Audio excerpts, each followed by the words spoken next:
A. Kondisi bangsa Indonesia sebelum tahun 1908.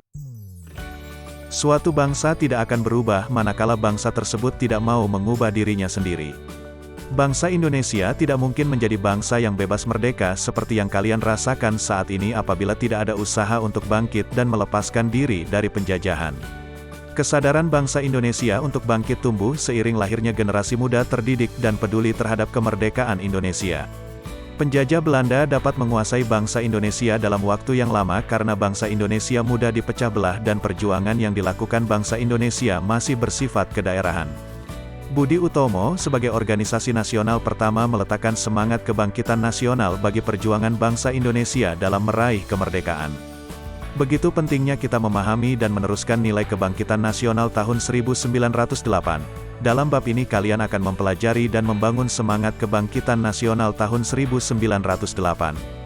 Pada gilirannya, kalian dapat menjadi generasi penerus yang dapat menunjukkan semangat kebangkitan nasional. Rusaknya ekonomi Eropa akibat peperangan dan berkembangnya teknologi pelayaran pada abad ke-15 menyebabkan negara-negara di Eropa melakukan ekspedisi untuk mencari sumber-sumber ekonomi baru ke seluruh dunia. Ekspedisi ini banyak menemukan sumber ekonomi dan lahan baru untuk dilakukannya perdagangan. Ternyata kemudian, bangsa Eropa tidak hanya melakukan perdagangan melainkan langsung menguasai dan menjajah negara-negara yang mereka anggap baru diketemukan. Awal dimulainya penjajahan Belanda di Indonesia dimulai sejak didirikannya Verenigde Oost-Indische Compagnie, VOC, pada tanggal 20 Maret tahun 1602. Sejak VOC berdiri, dimulailah berbagai bentuk kekerasan yang menimpa rakyat Indonesia. Penderitaan rakyat Indonesia terjadi dalam berbagai segi kehidupan. Di berbagai daerah, VOC melakukan tindakan dengan melaksanakan politik divide et impera, adu domba, yaitu saling mengadu domba antara kerajaan yang satu dan kerajaan yang lain atau mengadu domba di dalam kerajaan itu sendiri. Politik adu domba makin melemahkan kerajaan-kerajaan di Indonesia dan merusak seluruh sendi kehidupan masyarakat.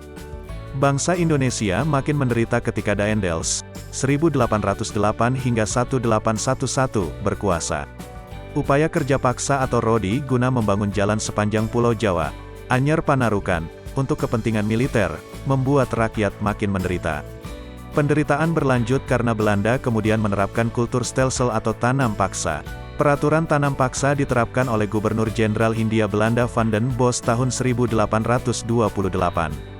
Sistem tanam paksa mewajibkan rakyat menanami sebagian dari sawah dan atau ladangnya dengan tanaman yang ditentukan oleh pemerintah dan hasilnya diserahkan kepada pemerintah. Tanam paksa menyebabkan rakyat diperas bukan hanya tenaga melainkan juga kekayaannya sehingga mengakibatkan banyak sekali rakyat yang jatuh miskin. Di pihak lain, penjajah mendapatkan kekayaan bangsa Indonesia yang berlimpah untuk membangun negara Belanda dan menjadi negara kaya di Eropa. Penderitaan bangsa Indonesia menumbuhkan benih perlawanan di berbagai daerah.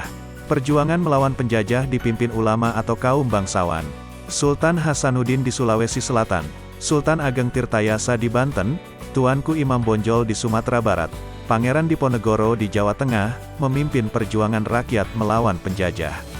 Perjuangan rakyat untuk mengusir penjajah belum berhasil. Hal ini disebabkan perjuangan masih bersifat kedaerahan dan belum terorganisasi secara modern.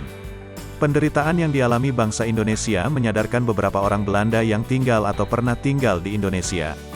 Di antaranya Baron van Houvel, Edward Douwes Dekker, dan Mr. van Deventer. Edward Douwes Dekker, terkenal dengan nama samaran Multatuli, menulis buku Max Havelaar pada tahun 1860. Buku ini menggambarkan bagaimana penderitaan rakyat Lebak, Banten akibat penjajahan Belanda. Mr. van Deventer mengusulkan agar pemerintah Belanda menerapkan politik balas budi, etise politik. Politik balas budi terdiri dari 3 program, yaitu, edukasi, transmigrasi, dan irigasi. Atas desakan berbagai pihak, akhirnya pemerintah Belanda menerapkan politik balas budi. Politik balas budi bukan untuk kepentingan rakyat Indonesia melainkan untuk kepentingan pemerintah Belanda.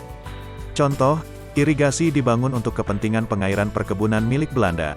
Pembangunan sekolah, edukasi, bertujuan untuk menyediakan tenaga terampil dan murah. Di sisi lain, pembangunan sekolah melahirkan dampak positif bagi bangsa Indonesia, yaitu munculnya masyarakat terdidik atau mulai memiliki pemahaman dan kesadaran akan kondisi bangsa Indonesia yang sebenarnya.